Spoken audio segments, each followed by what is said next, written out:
የአራት ዓመት ልጅ ሆኜ ነው እናቴ ሞተችብኝ። በጣም የምትወደኝ የምትሳሳልኝ እናት ነበረችኝ። እንዴት እንደሞተች ባላውቅም መሞቷን ግን አውቄያለሁ። ሁል ጊዜ እየናፈቀችኝ አለቅሳለሁ።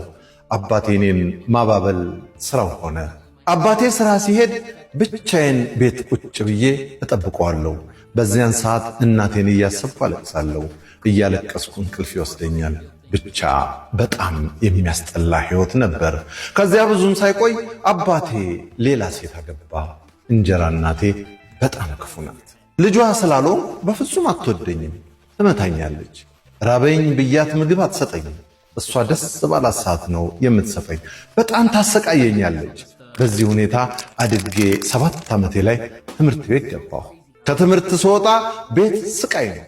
ልትመታኝ ስትፈልግ 3 የዱላ አይነቶች አሉ፣ ቻርጀር፣ ጫማ፣ ቀበቶ። ከሶስቱ ቤቱ ይሻል እያለች ታስመርጠኛለች። የሚያድነኝ ሰው ስለሌለ እያለቀስኩ እለምናታለሁ። ምንም አላጠፋሁም እኮ እባክሽን አትምጪ፣ አጥፍቼ ከሆነ ሁለተኛ አልደግመውም እያልኩ እለምናታለሁ። ለቅሶዬ ያዝናናታል። እየሳቀች ምረጪ ወይስ እኔ ልምረጥልሽ ትለኛለች። ጫማውን መርጬ እሰጣታለሁ። ቅጥቅጥ ታደርገኛለች። በቃ ፈሪ ወደ ባሻ ድንጉጥ ሆንኩኝ። አንድ ቀን በልጅነት አቅሜ መረረኝ። የእናቴን ቤተሰቦች አላውቃቸውም እንጂ ባውቃቸው ጠፍቼ እሄድ ነበር። ለአባቴ እያሰቃየች ነው ብዬ እያለቀስኩ ነገርኩት። አላመነኝም። አንቺ አስቸጋሪ ልጅ ነሽ፣ እሷ ማለት እናትሽ ናት፣ ልትወጃት ልትታዘዣት ይገባል ብሎ ጭራሽ እኔኑ ተቆጣኝ። ደነገጥኩ። የገዛ አባቴ አላመነኝም። ስቃዬን መረዳት አልፈለገም። ሊያምነኝ አለመፈለጉ አስለቀሰኝ።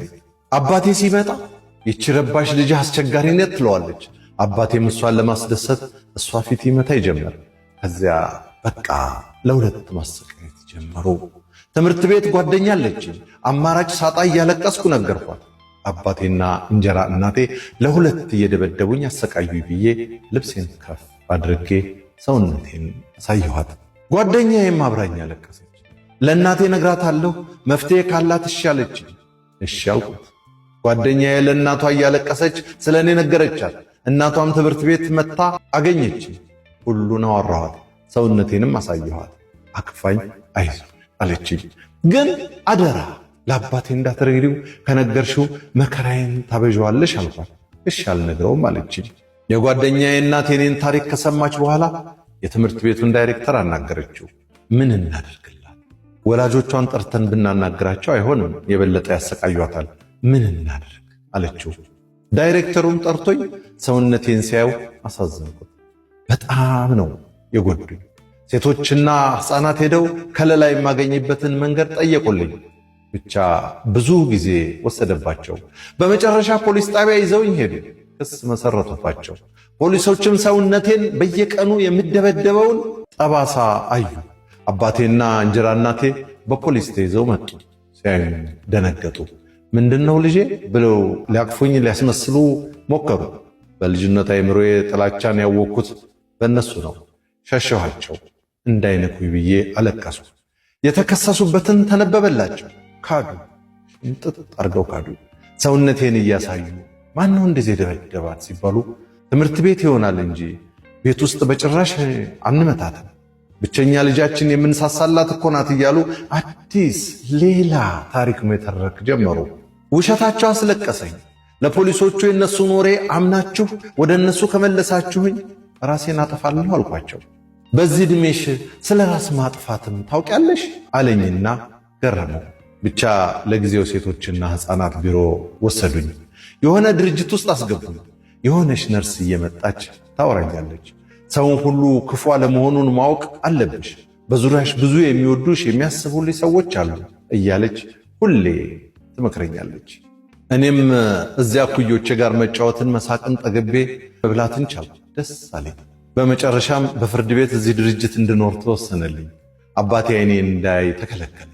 የተሰማኝ ደስታ ልዩ ነበር። ከእንጀራ እናቴ ይልቅ ለወላጅ አባቴ ያለኝ ጥላቻ ይበልጣል።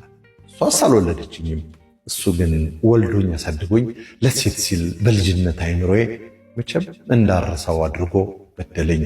መቼም አልወደውም አልፈልገውምም። የትምህርት ቤት ጓደኛዬ ትምህርት ቤት ስለቀየርኩ አንገናኝም። ግን እናቷ ጋር እየመጡ ይጠይቁኛል።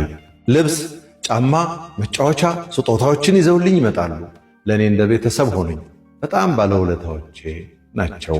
ትምህርቴን በደስታ መማር ጀመርኩ። ውጤት መጥቶልኝ አዲስ አበባ ዩኒቨርሲቲ ገባሁ። በጥሩ ውጤት ተመርቄ ሥራም አገኘሁ።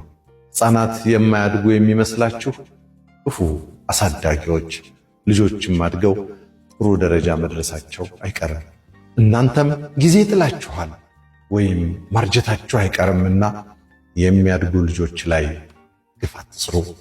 የሁል ጊዜ ሐሳቤ ግን እነዚያን ክፉ ሰዎች አባቴንና እንጀራ እናቴን ፈልጌ ልበቀላቸው ወይስ ምን ላድርጋቸው ነው ጥያቄ። ኮሜንት ላይ አስተያየት ስጡበት። ሩት ሲሞን እንዳዘጋጀው፣ በለጠ ሸቴ ዘሀገረ ኢትዮጵያ እንዳቀረበው